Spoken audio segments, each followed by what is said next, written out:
somebody somewhere is going to have to do something. As you rightly say, all this summer it'll probably continue. But before the next summer, when they are likely to make these issues, the EU and maybe beyond are going to have to do something to set up something in North Africa, for example, and maybe in Tunisia, somewhere like that, so that at least there are camps or there's a system set up to take these unfortunate people in. But it is even a refugee camps aren't the answer, are they? Because if these people, they get to Libya, and they're coming from Syria as well, that if they're in a refugee camp, that's still not a great place to be long term. So eventually they're still going to have to. But one country can't take it all. I mean, I think that Italy, I didn't realise that Italy has been so brilliant in looking after these people, at least in the interim. They give them money to help them through in the meantime. They look after them until they maybe disperse elsewhere. But Italy needs support. They're crying out for support at the moment. And you know, something somewhere, because morally we have an issue. We can't have these people possibly even dying as we speak. I mean, it's ridiculous to think about it. It is, but Jane, you know, you said nobody could look at those pictures and not feel something unless you've got a heart of stone. Yeah.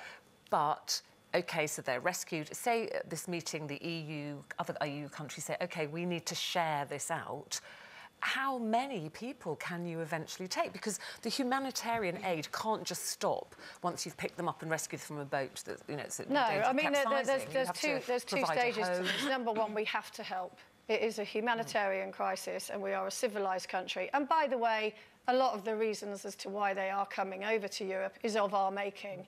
You know, we have removed regimes in Libya, etc. Afghanistan is now very shaky since we took our troops out.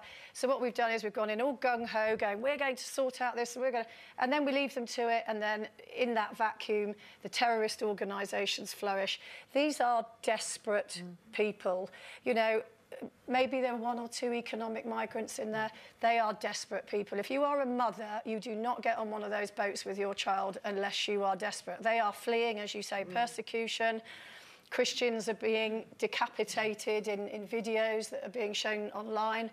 So, first of all, we have to deal with it on a humanitarian scale, but then the big issue is, how do we stop it? Because we don't have room for the entire nations of Africa to come over into Europe. And we have to look at the traffickers first and foremost. How do you get to the traffickers, though? Well, it's like saying how do you get to the drug trafficking? Yeah, you know, the coast of Libya now is largely lawless, and of course, so they're all coming in through Libya because Libya is very lawless, so they can get into Libya. Then they go to Italy because it's the nearest place, really, and Malta. The thing is, it seems to me, I mean, even when we were talking about it this morning, we're so far away from finding an actual answer to where these people can go. That's why no politician is mentioning it. Yeah.